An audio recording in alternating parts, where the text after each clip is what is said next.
Hello and welcome to another episode from the water's edge, and just please bear with me as we are attached to a rather angry Wensum chub. We've come down for a few hours after work and I've found a little patch of chub feeding. There's a few really having a go, and it was just a matter of time surely before I hooked one, and just literally bounced a bait down the swim, and this one has come up and absolutely nailed it. I've watched him pick the bait up. Them big white lips coming over them cabbages. Come on. I'm slipping that under him. There we are. I literally watched him pick the bait up. There's something really exciting about fishing clear water where you can watch the fish and you see exactly how they react to your rigs. One thing it does do as well is make you realise that not always getting the best presentation you expected, because that's taken me probably, I don't know, 10 or 15 minutes to get that bite, and when we've only got a couple of hours, that's quite a lot of my time gone. But let's get him out and have a look at him.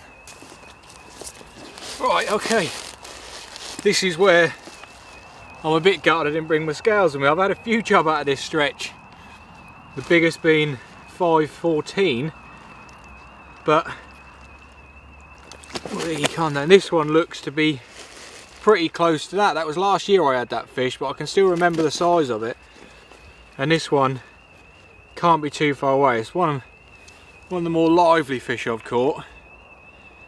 But that's got to be £5 because I ain't got any scales. But that's not always why you come fishing. It doesn't always have to be try and catch the biggest. It's just great. Like I said, we've literally got a couple of hour window after work today to come and try and catch this, and it's just amazing. Watching fish feed really does give you an insight of how they're reacting to your rigs and your baits. Like I said, I've been lucky enough to watch this one pick my bait up, and just looking over there now I can still see a couple of fish in the swim, so I'm eager to get this one back. But it's not taking us too long, and I'm convinced there's going to be another one in there now for us. And like I said, we had 3 or 4 come up to it, shy away, before one finally nabbed it.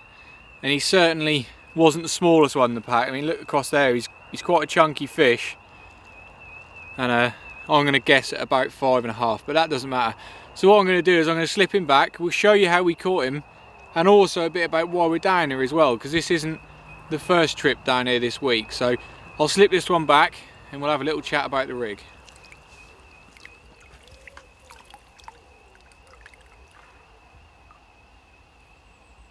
Well, that's mission accomplished. A quick fish after work. So I know I've got some fish feeding behind me and I'm quite eager to get back out there, but it's time we show you what we're doing today. But before we get on to that, there's a little bit of a story behind why we're actually here today, because it was only 24 hours ago we were actually down here, and I was just in the swim behind me, wading about knee to waist deep in silt and mud, having a really fun session actually. We brought the stick float down in preparation to catch anything, chub, whatever we could catch, and we ended up catching a load of little tiny minnows, the odd perch we had, a roach and some dace, but a really enjoyable day's fishing. Again, that was only for a couple of hours, but it's something I haven't done for a while, and to catch a few species that you don't always get to come out and catch is really good fun. Now, like I said, the conditions for them were perfect. It was a lovely day, see a load of wildlife, just generally a really good day, and the river was perfect for it, like it still is. We're on the Wensum, it's really low, crystal clear, so great habitat for what we were catching, minnows, perch and all sorts, and even the chub that are there today. It's great fun watching them, but that all got abruptly ended by a big old pike come and smashed one of my dace, and that was pretty much the end of that, to be honest. I thought we were then going to build a swim up and get a few chub coming, but it just turned out to be a little bit of a fun scratching session. So that is why we're here, which brings us on to today. So what I was doing yesterday, I just had my stick float and a centre pole. I didn't really have the gear to catch the chub that we knew were in here and that we were seeing fish feeding. Every time we put a maggot out on the stick float, it just got mullered by something small. So change of tactics, 24 hours on. As you see, the result is already, for me, like I said, mission accomplished. But let's have a little look at the rig we're doing. So what we're doing, as I said, the river is really clear. So we've kept things really nice and simple, like the old school paternoster that I used to do pretty much when I was a kid. That just comes onto a hook link, and then we've got a fairly small little barbed hook which is on hair rig. So I'm hair rigging a couple of boilies. Them fish are really munching pellets and boilies, and just a couple of boilies on there hair rigged seem to do the trick. And if you notice here what these swan shot are hanging on, it's just like a sort of tag end, and we've got space underneath it to add shot. So if we move swims, if we go a couple of swims down there, if they do decide to go into a bit of hibernation mode in this swim and you get into a bit of a faster flow, you can just nip swan shot on and off in relation to what they're doing. Now we've fished this before with like static leads, 1-2 ounce leads, and just nailed it to the bottom. The fish come up to your bait and just swim off and ignore it. They want it just bounced through, and that's exactly how we caught that fish. I sort of see him coming, just sort of bounced it right in front of him, and it's that movement that they're latching onto, and they really do aggressively take it. And it just seems to me that it's a great way of doing it, and like I said, watching him is all the better for it. But we are losing the light, so I don't want to talk too long, and there is still some fish out there. It's great having Polaroids. It's getting a bit darker, so I might have to take these off in a minute. But one last thing, let's have a look at the baits. So the main thing, like I said, what we've got today is a big old mixture of pellet. That's what they're grubbing around on.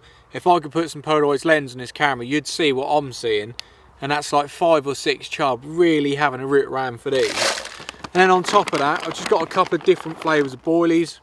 I don't think it makes a difference what you use really. I think chub are pretty scavenge. They eat anything that you put in front of them. The old faithful bread, we've got some bread with us, and a tub of lobworms. So a big array of baits. I think we've got one more. What have we got? There we are, we've got some spicy sausage pellets. So just things that smell, things that they're used to eating, and they generally will eat anything, like I said. So what we're using is not really important. It's just the fact that we've got some nice conditions for it, and everything today luckily has gone right. So hopefully there's no more Mr. Pike out there, although I don't think he'll be able to grab a chub. So what I'm going to do is I'm going to quickly just bait up again, and then we'll get back out there. I'm eager to see if we can have another one before this light drops even worse. So all I'm doing is a couple of boilies. Now the only reason I've gone for like a washed out pinky colour is because it really stands out from the bottom. Not that the chub particularly will like that, but I can see it. I like watching a hook bait. I like watching it getting picked up, seeing how close they come, how many times they reject it, and anything like that. So that's the reason for the pink, is just the fact that it's, for me, visual wise, what I can see the easiest in this water. And then I'm just going to hair stops from a pocket. There we are. So hair stops on, ready for another chub. And there's plenty of fish there, so let's get a bait out there. That went in absolutely perfect. The fish haven't spooked. I've just got enough light left to see the shapes moving. I can't see as well as I could a minute ago. Unfortunately the night's brilliant. There's one coming up to it now.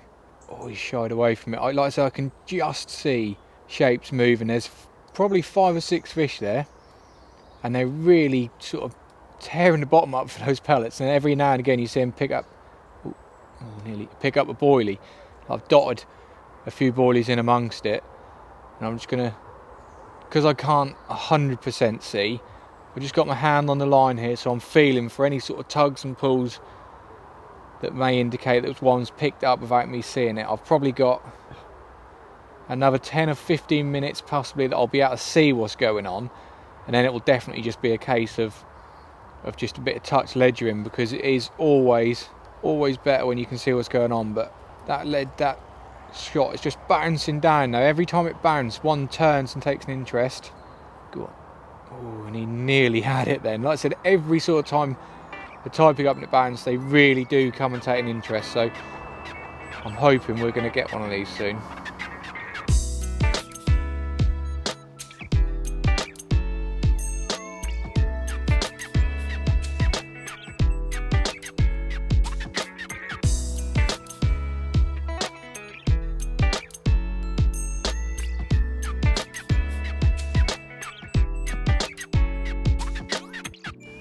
Well, we just lost a bit too much light now to be able to see the fish feeding. As you can see, the glasses are off on top of my hat and I can't see through the water, although I've got enough light to see what's going on really easily. Like here is incredibly clear, but the peg we're in is really enclosed in trees. I know there's a load of fish there because I was watching them earlier and they're still there. I'm getting knocks on the tip and that, but I can't visually fish for them now.